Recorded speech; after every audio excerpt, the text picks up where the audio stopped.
আসসালামু আলাইকুম ওয়া রাহমাতুল্লাহি ওয়া বারাকাতুহু। আব্দুল বাতিন ভাই, মক্তবের কাজ অনেক দরকার না ভাই? ইনশাআল্লাহ। দেখেন এই এলাকার মধ্যে তো সাধারণভাবে কেউ আসবে না। আপনারা যেইভাবে কষ্ট করে এই এলাকায় আসছেন, এরকম সাধারণভাবে কেউ আসবে না। আর এখানে মুসলমান বসবাস করে, তাদের দিন ধর্ম যদি টিকায় রাখা যায়, দেশ টিকে যাবে। মওলানা নূর হোসেন কাসেমি সাহেব দামাত বারাকাতুহুম বলছেন যে পার্বত্য অঞ্চলের মক্তবগুলি টিকায় রাখা, তার মানে শুধু দিন টিকায় রাখা নয়, দেশকে হেফাজত করার জন্য বড় ভূমিকা রাখবে।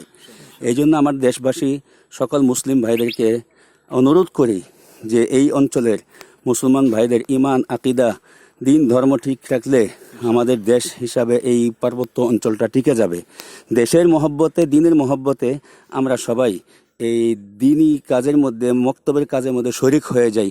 এই বিষয়ে আমি, আমাদের আলমউদ্দিন ভাই আছেন, তারপরে বাতিন ভাই আছেন, মুফতি আজিজুল হক সাহেব আছেন, আপনারা যে এত কষ্ট করে পায়ে হেঁটে পাহাড়ের চূড়ায় উঠতেছেন, আপনাদের এই মেহনতকে যেন আল্লাহ পাক কবুল করেন। আর আশা করি আপনি আপনার ইংল্যান্ডে মুসলমান ভাইদেরকে এই আমাদের আকুতিগুলি জানায় দেবেন যে দেশ এবং দিনের হেফাজতের জন্য মক্তবের কার্যক্রমের মধ্যে সমস্ত মুসলমান ভাইয়েরা যেন শরিক হয়। এই বিষয়ে আপনার একটা বক্তব্য চাই। আসসালামু আলাইকুম ওয়া রাহমাতুল্লাহি ওয়া বারাকাতুহু। সম্মানিত ভাই বোনেরা, দেখেন বখতিয়ার ভাই যেভাবে বলছে, আমরা এই হিল ট্র্যাক্টে হাঁটিয়ে আমরা এই রিমোট লোকেশনে আসছি।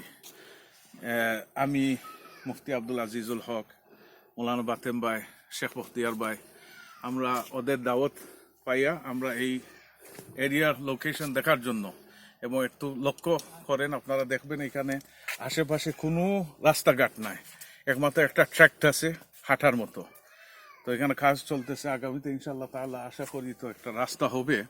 কিন্তু তারপরে এখানে আসলে এদের কোনো এই যে বাইরা মানুষের সাথে কোনো সাক্ষা নাই, কোনো এই যে একটা লিঙ্ক নাই, যোগাযোগ নাই। সেজন্য আমরা আজকে আসছি এইটা একটু তথ্য নেওয়ার জন্য। এবং আমি সবাই কাছে অনুরোধ করবো, দেখেন এই জায়গায় কিন্তু বিদেশি মানুষ বা দেশের মানুষ আসে না, কিন্তু আজকে আমরা আসছি এই ইসলাম ও দাওয়াত নিয়ে, এবং আমরা আসছি এখানে একটা চিন্তা ফিকির নিয়ে যে কিভাবে ইসলাম কায়েম করা যায়, এই দাওয়াত পৌঁছানো যায়, মক্তব শুরু করা যায়, মাদ্রাসা শুরু করা যায় ইনশাআল্লাহ তাআলা। তো এই নবী সাল্লাল্লাহু আলাইহি সাল্লাম যেটা আমাকে বলছে যে তোমরা দাওয়াত পৌঁছাও, তোমরা হইলা আমার শেষ উম্মত। তো সেইটার জন্য আমরা আসছি। ওয়ালাইকুম সালাম ওয়া রাহমাতুল্লাহ। ভাই ভালো আছেন নি? আপনাদের দেশ দেখার জন্য আসছি আমরা, এবং আপনাদের একটু অবস্থান দেখার জন্য। কি বলবেন আমাদের বিদেশি? আপনার নাম কি? ইমাম হোসেন। মাশাআল্লাহ, এই যে মুসলিম ভাই, আলহামদুলিল্লাহ।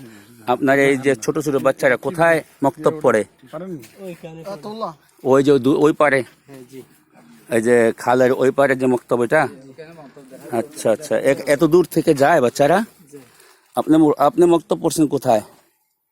আমি ওইখানে পড়ছি। এই যে দেখেন, এনাদের অনেক দূর দূর এক একটা মক্তব, এক পাহাড়ের থেকে আরেক পাহাড়, আরেক পাহাড় থেকে আরেক পাহাড়। এই জন্য আমাদের মক্তবের কার্যক্রমটা প্রত্যেক পাড়ায় পাড়ায় করা দরকার। এখানে তো বিচ্ছিন্নভাবে এক এক পাহাড়ে এক একজন থাকে। এই 4, 5, 10 পাহাড়ের মধ্যে একটা মক্তব নেই। আমরা যদি কি ফিকির করি, একজন শিক্ষককে যদি মাসে কমপক্ষে 5,000 টাকাও দেই, তবুও কম, তারপরেও দিতে তো হবে।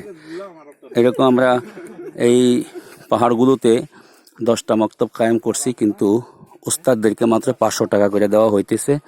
পরিকল্পনা আছে যে প্রত্যেককে 5,000 টাকা করে দেওয়া।